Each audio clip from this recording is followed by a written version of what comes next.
Hey guys, this is Som Kumar. Welcome to our channel that is Detailed Mathematics, and this is the 6th lecture of the trigonometry, and today we will discuss about the Pythagoras theorem. Basically, we need Pythagoras theorem because in the upcoming lectures we will solve some good qualitative questions, and that in that question there will be a use of Pythagoras theorem. Okay, देखिए Pythagoras theorem जो है एक particular theorem जो है वो triangles topic का बात किसका ट्राइंगल्स का क्लास 9 में ट्राइंगल्स में पढ़ाया जाता है। ठीक है, जो भी हम क्लास 9 का लेक्चर प्रोसीड हो रहा है मतलब चल रहा है। ठीक है, ट्राइंगल्स में अभी तक पाइथागोरस तक पहुंचे नहीं है, तो उसमें भी पाइथागोरस बताएंगे, इसमें भी पाइथागोरस बता दे रहे हैं। ठीक है, हो सकता है आप यहाँ से भी कर सकते हैं, उससे भी कर सकते हैं, कोई प्रॉब्लम नहीं है। ठीक है, तो फिलहाल जो हम बता रहे हैं उसको आप कीजिए। पाइथागोरस थ्योरम सिर्फ यहाँ पे यूज़ नहीं है, ट्रिग्नोमेट्री में, ट्राइंगल्स में और भी आगे जाके बहुत जगह यूज़ है। ठीक है, पाइथागोरस का मतलब बहुत इंपॉर्टेंट फॉर्मूला है। ठीक है, तो देखते हैं पाइथागोरस थ्योरम। तो पाइथागोरस थ्योरम क्या बोलता है, सिंपली समझते हैं। ठीक है, तो ये जो पहला बात है, ये जो यूज़ होता है, कहाँ यूज़ होता है इसको जानिए। जो पाइथागोरस थ्योरम सिर्फ राइट एंगल ट्राइंगल में यूज़ होता है। कहाँ होता है? राइट एंगल ट्राइंगल में। So we all know that what is right angle triangles, पता है ना राइट एंगल ट्राइंगल किसको बोलते हैं। देखिए कोई भी ट्राइंगल जिसमें से कोई भी एक एंगल का वैल्यू कितना हो 90 डिग्री हो, मतलब कोई भी एंगल कितना हो, कोई भी एक एंगल 90 डिग्री हो। फॉर एग्जांपल ये एक ट्राइंगल ले लेते हैं, एक ट्राइंगल ले लिया है ना। Triangle means any figure who है which have 3 sides and 3 angles.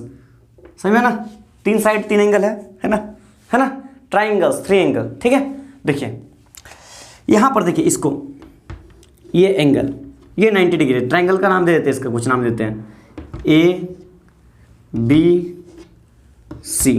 ठीक है, ट्राइंगल ABC नाम दे दिए, चलिए दे दिए ना ABC, इसका नाम C दे दिए। ठीक है, और यहाँ पर दे दिए एंगल B जो है वो क्या है, एंगल B जो है 90 डिग्री। कितना है एंगल B, क्या है 90 डिग्री। ठीक है, ये बस हम कुछ इन्फॉर्मेशन दे दिए।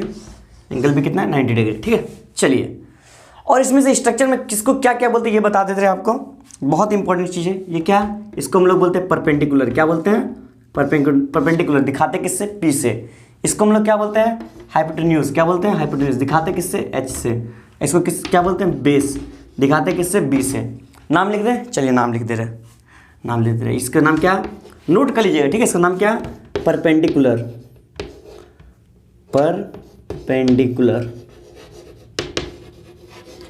कभी कभी इसको हाइट या एल्टीट्यूड भी बोला जाता है। ठीक है ना, चलिए ठीक है, इसको क्या बोलते हैं? बेस। ये क्या? बेस। ठीक है ना, ये परपेंडिकुलर, ये बेस, और ये क्या है? ये है हाइपोटेन्यूज। क्या है? हाइपोटेन्यूज।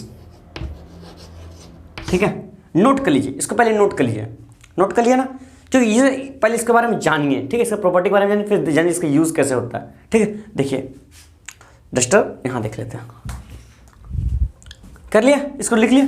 चलिए इसको तुम मिटाते थोड़ा सा जगह के लिए, जगह के लिए मिटा दिया। ये था H था, ये क्या था? बेस था ना, ये बेस था। ठीक है, देखिए तो पाइथागोरस थ्योरम क्या बोलता है? अकॉर्डिंग टू पाइथागोरस थ्योरम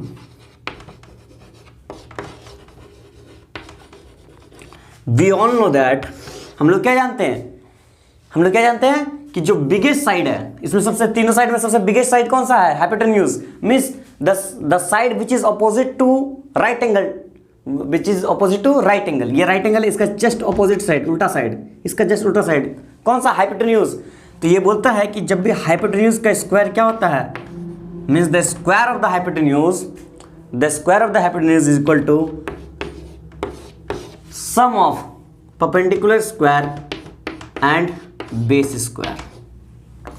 इसको नोट कीजिए, वर्ड में लिखा दे, चलिए लिखा देते हैं। देखिए क्या बोलता है पाइथागोरस थ्योरम क्या बोला जाता है। देखिए in according to Pythagoras theorem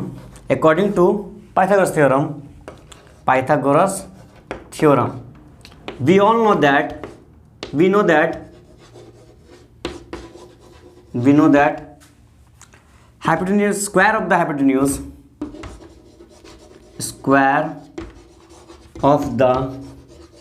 hypotenuse is equal to the square of equal to sum of the square, sorry, sum of the what, sum of the square, sum of the square of perpendicular and base, perpendicular and base। इसको note कर लीजिए, ठीक है, बहुत important है। देखिए क्या बोला जा रहा है, according to Pythagoras theorem we know that square of the hypotenuse, hypotenuse का जो स्क्वायर है वो किसके बराबर है, परपेंडिकुलर का स्क्वायर के बराबर प्लस बेस का स्क्वायर का बराबर है। समझ में आ रहा ना बात। तो इसमें कुछ सवाल करके दिखाते हैं, कैसे सवाल आएंगे वो बताते हैं, उसके बाद फिर हम इसका यूज ट्रिग्नोमेट्री में वो कैसे होगा वो नेक्स्ट लेक्चर में बताएंगे, ठीक है। तो चलिए इसको नोट कर लिए ना, चलिए वेरी गुड, नोट कर लिए, वेरी गुड।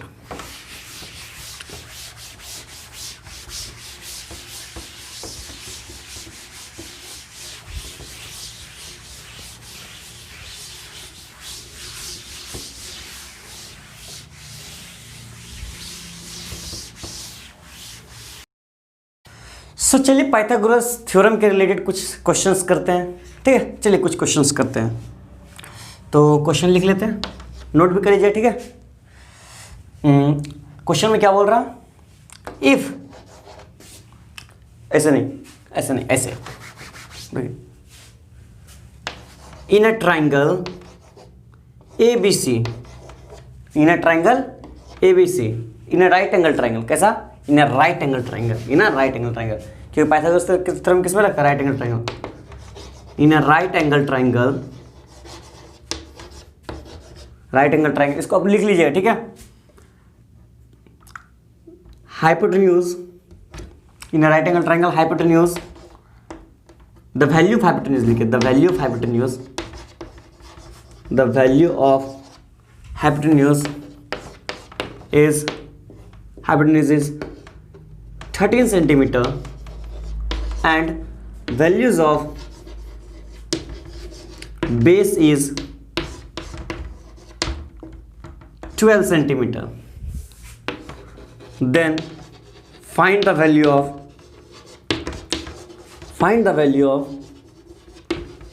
perpendicular। समझ में आ रहा ना, क्वेश्चन लिख लीजिए, आपका काम का है। क्वेश्चन में क्या बोल रहा, कोई एक राइट एंगल ट्राइंगल है, तो सबसे पहले कोई भी राइट एंगल ट्राइंगल दिया हुआ है तो राइट एंगल ट्राइंगल बनाते हैं, बना लिया राइट एंगल ट्राइंगल, है ना। कौन सा ट्राइंगल, राइट एंगल ट्राइंगल बोला, ABC दे दिए, ठीक है। नंबर से नेमिंग से कोई डिफरेंट नहीं करता, वो ठीक है। बोला है द वैल्यू ऑफ हाइपोटेन्यूज, मतलब हाइपोटेन्यूज में से कौन सा है, ये वाला, तो हाइपोटेन्यूज का वैल्यू कितना दिया, 13 सेंटीमीटर, कितना दिया, 13 सेंटीमीटर, ठीक है, वेरी गुड। और क्या बोला है, द वैल्यू ऑफ बेस कितना दिया है, बेस ये है, बेस कितना दिया है, 12 सेंटीमीटर। तो फाइंड क्या बोल रहा है, then find the value of perpendicular, मतलब फाइंड क्या करना है, परपेंडिकुलर फाइंड करना है। क्या फाइंड करना, परपेंडिकुलर। सिंपली हो जाएगा, क्यों, कैसे हो जाएगा, पाइथागोरस थ्योरम से। So according to Pythagoras theorem we know that, क्या जानते हैं, h square is equal to p square plus b square, पता है ना, सबको पता है ये बात। तो h का स्क्वायर कितना, h 13 है, तो 13 का square is equal to p square, p नहीं पता है, p का स्क्वायर रखेंगे, b कितना है, 12 का स्क्वायर प्लस 12 का स्क्वायर। सो p यहाँ पर क्या है, वेरिएबल, p क्या है, वेरिएबल, 12 13 क्या है, constant. So according to linear equation in one variables we all know that constant should be placed in a single side and all the variables should be placed in a single side, other side, ठीक है ना। तो सारे constant को एक side में करेंगे और वेरिएबल को एक साइड में करेंगे, ठीक है। तो देखिए कैसे करेंगे, तो 13 का स्क्वायर क्या होता है, 169, पता ही होगा आप लोगों को। 12 का स्क्वायर इधर साइड में लगेंगे, क्या करेंगे, minus 144 is equal to p का स्क्वायर, है ना। समझ में आ रहा बात, यहाँ पर करके दिखाते हैं। तो इसको इस तरह भी लिख सकते हैं, 2 इज इक्वल टू, मतलब a इज इक्वल टू 2 या फिर 2 इज इक्वल टू a, बात तो बराबर है। उसी तरह p square is equal to इतना या फिर इतना is equal to p square, बात बराबर है। तो इसको लिख सकते हैं p square is equal to 169 minus 144, कितना हो जाएगा, 5 2 25, कितना हो जाएगा, 25 हो जाएगा ना। सो p स्क्वायर, p को हटाएंगे तो क्या बचेगा, 25 के ऊपर रूट आएगा, कितना आएगा, रूट आएगा। सो रूट 25 में यानी रूट 25 यानी क्या, कहाँ इधर करके दिखाए, चलिए यहाँ दिखाते करके, जगह नहीं बचा, यहाँ दिखाते हैं क्या हुआ बच्चा, लास्ट फाइनल में क्या आया, p is equal to root 25 है ना। तो रूट 25 को हम लोग क्या लिख सकते हैं, p इज इक्वल टू 25 को कैसे लिखना, पेयरिंग करना है रूट से अंदर, जब भी रूट स्क्वायर रूट है, स्क्वायर रूट से जब भी मतलब हटाना है तो कैसे हटाना है, पेयरिंग से, दो पेयरिंग करके हटाएंगे, किस तरह, 5 × 5 लिख सकते हैं ना।